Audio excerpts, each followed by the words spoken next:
Political analyst Royal Alexander joins us for a little bit. Been a while, my friend. How you been? Good to be back. Good to be back. Thank you for having me. What do we want to cover first? The amendments. There are, did I get this right, 6 amendments, then a couple of in the fantasy sports betting, and in Caddo Parish, you have the renewal for the parks. Yeah, some new taxes. Excuse me. I know they're ad valorem property taxes. We're not supposed to refer to them as new taxes. If one rolls off and you need a new one to resume the old one that rolled off. No, wait a minute. That's kind of a new tax. That was the stance. That was your specific stance about the sales tax. Yes, I agree.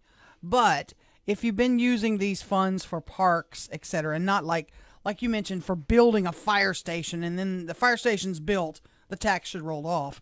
We're using this money to operate our parks. So if it's not going to change, what I'm paying today. I don't have a huge issue with it. Constitutional amendment. Oh, listen to this because we have time. You ready for this? Parky, pull up your notes on state con. Do you have any idea? Only because I listened to you all on my way over here.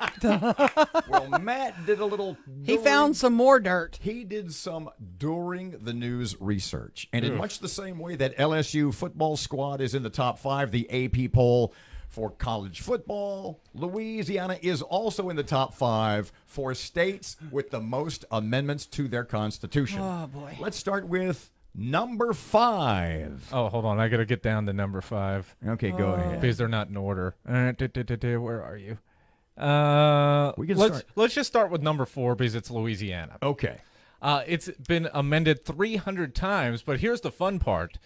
300 times since the Constitution was adopted in 1975. Now, we're going to run all these other numbers down, and California's got like 900 and something amendments. But they've had a constitution since 1870, okay? We've got what was the number again? 300. 300, and ours is not even 50 years old. And we need another one, but that's not the point here. Since 73, we definitely need one. Yes. Yeah. Who else is on that list? Texas is on that list. It's been amended 498 times, but their constitution's been around since 1876.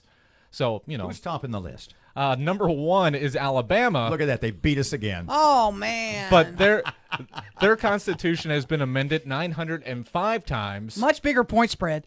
But that constitution's been around since 1901. And whatever we do with Erin, don't bring up the Sabin Amendment. Of these 6 constitutional amendments, do I go yes, yes, yes, yes, yes, no, no, no, no, no, or somewhere in between? This is the first time in a long time that I could see voting for every one of them. Now, I know there's a few people who could quarrel with one or two of them, but I think in good conscience you could vote yes on every one of them. And let me very briefly explain.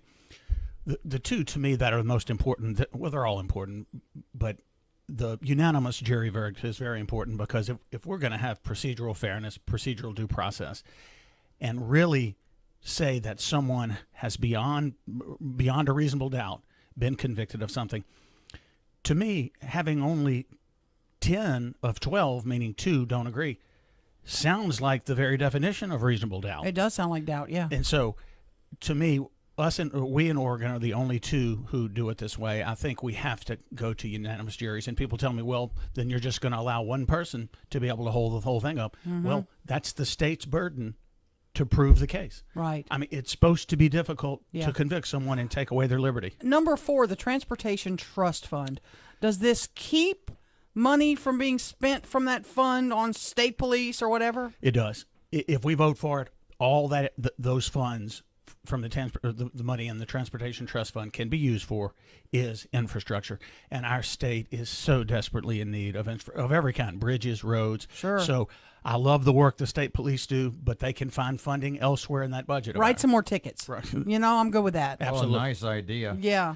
And that will happen, but yes, it will only allow that money to be used for infrastructure. There's always that one proposed constitutional amendment that you look at it and you go, that doesn't make any freaking sense. I'll figure that out when I go in. Or I'll ask a friend about it, somebody like you who knows stuff.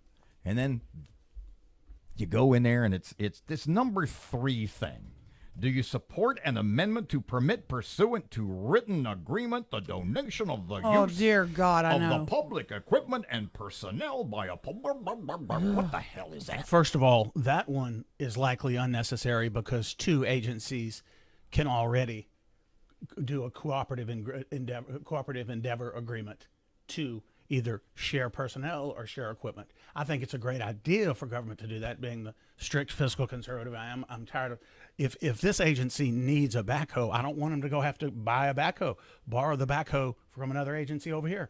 Those kind of things make government more efficient. But I'm not sure we needed an amendment because, as I say, agencies can write a cooperative endeavor agreement between them. To do that, we don't probably need a constitutional amendment. Number one confuses me. I thought if you were a convicted felon, you couldn't run for office. If it's a state office, you can't, unless you've been pardoned. Okay.